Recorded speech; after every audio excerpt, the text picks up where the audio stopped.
மண்டக முனிவருக்கு சாப விமோசனம் அளிப்பதற்காக தேனூர் மண்டபத்திற்கு புறப்பட்ட கள்ளழகர் வழிநெடுகிலும் பக்தர்களுக்கு அருள் பாலித்தார்.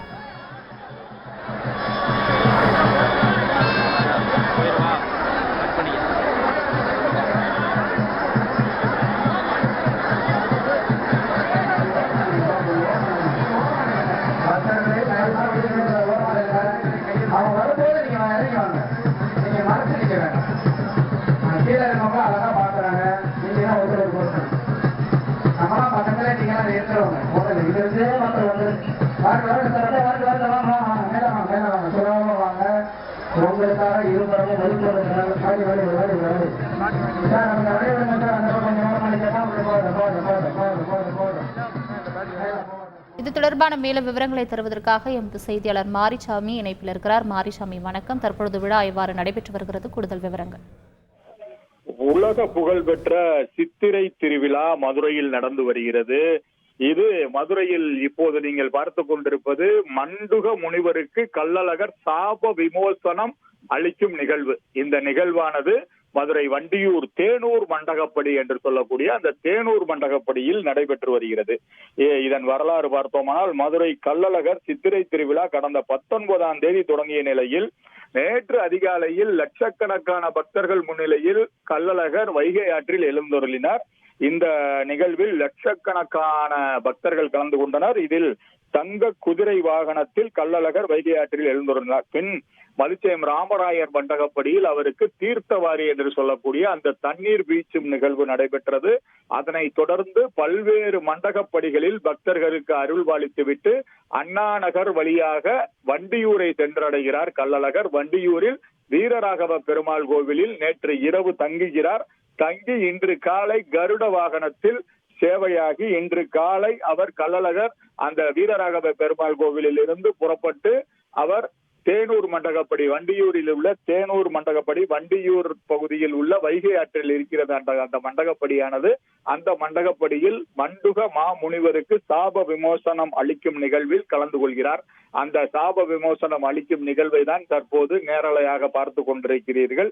இந்த நிகழ்வில், அதாவது ஒரு வரலாற்றின் கூற்றின்படி இந்த நிகழ்விற்காகத்தான் கள்ளழகர் மதுரைக்கு வருகை தருகிறார். வருகை தந்து அவர் வைகை ஆற்றிலிருந்து வண்டியூருக்கு வந்து மண்டுக முனிவருக்கு சாப விமோசனம் அளிக்கிறார். இன்னொரு வரலாற்று கூற்றின்படி மீனாட்சி திருக்கல்யாணத்திற்கு வருகை தந்து அவர் வண்டியூருக்கு சென்று மண்டுக மாமுனிக்கு சாபம் அளித்துவிட்டு பின் அவர் அழகர் மலைக்கு செல்கிறார் என்பது வரலாறு.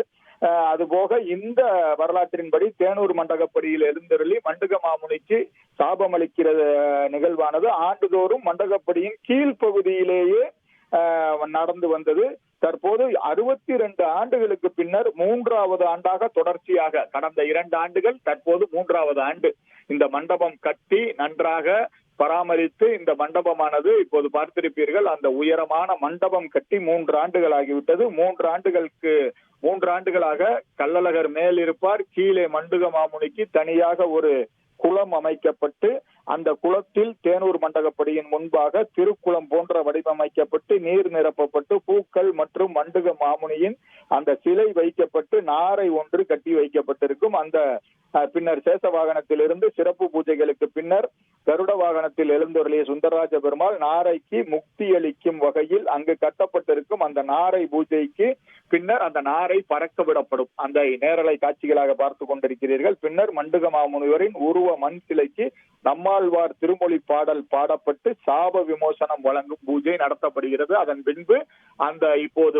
புதிதாக கட்டி அமைக்கப்பட்டிருக்கிற அந்த தேனூர் மண்டபத்தை சுற்றிலும் 3 முறை கள்ளழகர் வலம் வருவார். அப்போது பக்தர்கள் அவரை நன்றாக சிறப்பாக பார்த்து வழிபட்டு அந்த கள்ளழகரை பார்ப்பார்கள். இப்போது பார்க்கிறீர்கள், கள்ளழகர் 3 முறை அந்த மண்டபத்தை வலம் வருகிறார். இதன் பின்னர் அவர் வைகை ஆற்றிலிருந்து மேலே ஏறி அண்ணா நகர் அதாவது மீண்டும் வண்டியூர் அண்ணா நகர் வழியாக ராமராயர் மண்டபத்திற்கு வந்து இன்று இரவு ராமராயர் மண்டபத்தில் அவர் தச அவதாரம் என்று சொல்லக்கூடிய அந்த 10 அவதாரங்களை எடுப்பார். 10 அவதாரங்கள் தச அவதார நிகழ்ச்சி முடிந்தவுடன் நாளை முழுவதும் ராமராயர் மண்டபப்படியில் இருந்து விட்டு நாளை மாலை ராமராயர் மண்டபப்படியில் இருந்து கிளம்பி தல்லாகுளம் கருப்பண்ண சுவாமி கோவிலுக்கு எதிராக உள்ள ராஜா சேதுபதி மண்டபத்தில் அவருக்கு பூப்பல்லக்கு அலங்காரமாகும்.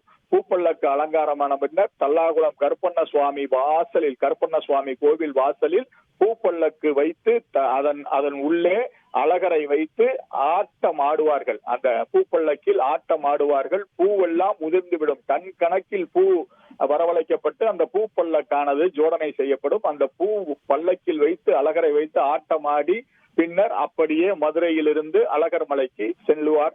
இதுதான் வரலாறு. இதன்படி இந்த தேனூர் மண்டபத்தில் மண்டுக மாமுனிக்கு சாப விமோசனம் அளிக்கும் நிகழ்வானது முடிந்து இப்பொழுது அந்த தேனூர் மண்டபத்தை அழகர் வலம் வந்து கொண்டிருக்கிறார். இதன் பின்னர் இங்கிருந்து அப்படியே கிளம்புவார் என்பது ஐதீகம். விரிவான தகவல்களுக்கு நன்றி மாரிசாமி. செய்திகளை உடனுக்குடன் தெரிந்து கொள்ள உடனே சப்ஸ்கிரைப் பண்ணுங்க.